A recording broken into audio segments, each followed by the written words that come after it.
Monsieur Oumar Diallo, pouvez-vous vous présenter aux lecteurs d'Étoile africaine et nous parler de votre parcours professionnel et académique? Moi, c'est Monsieur Oumar Amadou Diallo. Je suis sénégalais et vivant en France depuis plus de 20 ans. Alors, j'ai fait mes études académiques au Sénégal, notamment secondaire. Et je suis passé par le Prytanée militaire de Saint-Louis, où j'ai fait mon parcours secondaire au lycée, où j'ai obtenu mon bac. Après le baccalauréat, j'ai intégré l'UGB, l'Université Gaston Berger de Saint-Louis, jusqu'à ma licence, où je suis parti en France continuer mes études supérieures. Et donc en France, une fois arrivé en France, j'ai fait mes études à l'Université de Bordeaux 2. Comment vous est venue l'idée de créer Eurotel Service? Alors, l'idée de créer Eurotel Service, comme je l'ai dit tout à l'heure, c'était vraiment naturel.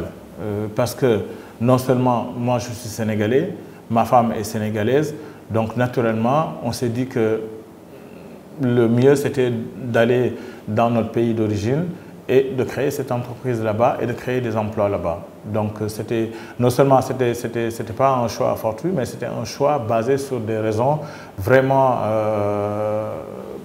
personnelles, mais aussi économiques surtout aussi. Parce qu'il faut dire la vérité, embaucher une personne en France est beaucoup plus difficile qu'embaucher une personne au Sénégal. Sur tous les plans, c'est-à-dire sur le plan administratif, sur le plan financier. Donc il était beaucoup plus économique pour nous quand même de venir embaucher des personnes ici et qui ont le même niveau de compétence que des personnes qu'on pouvait embaucher en France. Quels sont les domaines d'activité d'Eurotel Service? Alors le domaine d'activité, nous on est sur le domaine du recrutement et de l'intérim. C'est-à-dire que nous, notre domaine d'activité, c'est de recruter du personnel pour les entreprises, de faire des formations, mais aussi on est un peu diversifié sur pas mal d'activités comme la création de sites internet. On a aussi un module de formation de bien-être pour les entreprises. C'est-à-dire que c'est un module qui permet aujourd'hui aux chefs d'entreprise et aux salariés de pouvoir connaître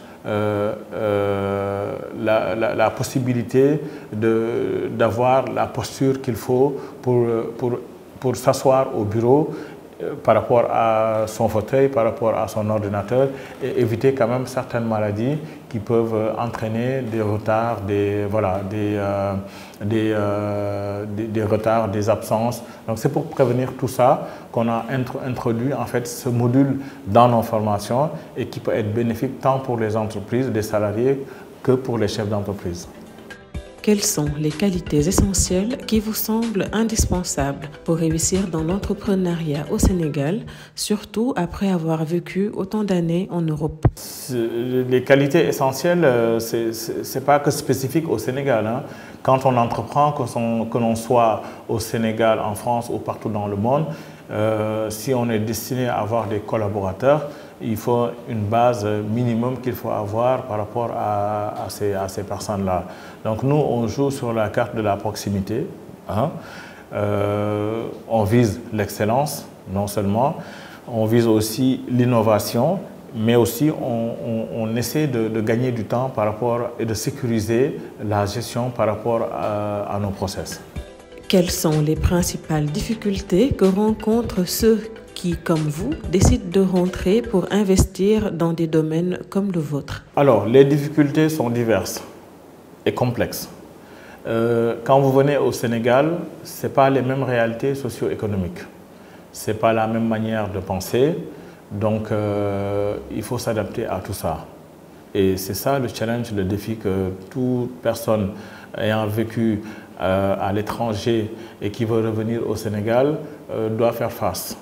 Donc, en premier, moi j'ai constaté qu'il y avait le manque d'accès aux informations sur la législation du travail. Il y avait aussi le délai long de traitement des dossiers parce qu'au Sénégal, les procédures administratives sont trop lentes, si on peut le dire ainsi. Non seulement c'est lent, mais c'est complexe parce que le circuit où il faut passer pour gérer certains dossiers administratifs, c'est hyper compliqué. Il y a aussi les habitudes de fonctionnement qui sont propres aux Sénégalais. Et c'est des habitudes différentes des habitudes, nous, vivant à l'extérieur, qu'on a. Donc, une fois qu'on est arrivé sur place, on est confronté un peu à ce dysfonctionnement, à ce problème d'adaptation au niveau des habitudes, au niveau de la manière de faire, au niveau de la manière de penser. Il y a aussi l'inadéquation du fonctionnement dans l'expérience étrangère et la réalité locale. C'est-à-dire, c'est ce que je viens d'expliquer. C'est-à-dire que nous, une fois vécu en Europe pendant un certain temps, on acquiert certaines habitudes. Quand vous revenez, certes, vous allez être confronté à d'autres réalités qui ne sont pas conformes à ce que vous connaissez. Donc, ce qui fait qu'il y aura un choc. Ça peut être un choc culturel, ça peut être un choc social. Mais tout ça, c'est le défi qu'il faut relever pour y arriver, en fait. Il y a aussi la difficulté d'intégrer les réseaux au niveau du Sénégal. Parce que ici, moi, ce que j'ai constaté, c'est que ça fonctionne par réseau. Et donc, les réseaux sont tellement fermés que vous ne pouvez pas y accéder naturellement. C'est-à-dire qu'il faut passer par des connaissances, par des recommandations, par plein de choses qui vous font intégrer ces réseaux.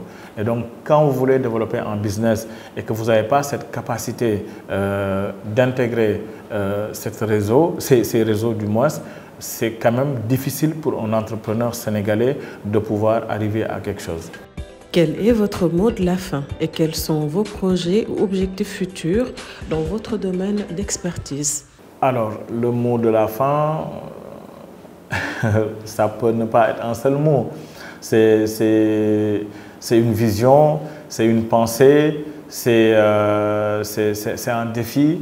Donc, il y a beaucoup de paramètres qu'il faut prendre en considération. Parce que non seulement, moi, quand je suis venu au Sénégal, mon idée, c'était de mettre en place, de créer quelque chose qui soit innovant, qui peut répondre aussi aux réalités locales. Parce qu'on ne peut pas venir apporter des choses qui ne correspondent pas aussi aux réalités locales. C'est-à-dire que sur le plan de la gestion, par exemple, si on peut le dire comme ça, il y a une manière de faire ici. Quand vous apportez de l'expertise, il faut savoir adapter cette expertise par rapport à la réalité locale, sur tous les plans. Sinon, vous allez vous heurter à des difficultés que vous-même, vous ne parviendrez pas à gérer. Il y a aussi le fait d'apporter du nouveau dans l'expérience professionnelle au niveau du Sénégal. Les projets sont nombreux. On ne peut pas tout mettre en place en même temps, mais on y va pas à pas pour être plus sûr dans ce qu'on fait, mais avancer aussi, comme l'adage le dit, lentement mais sûrement. Nous, tout ce que nous faisons est axé sur la digitalisation et c'est quelque chose au Sénégal qui peut permettre aux entreprises, tant aux candidats qui postulent à des emplois, de pouvoir arriver à quelque chose qui leur permette de répondre à leurs besoins.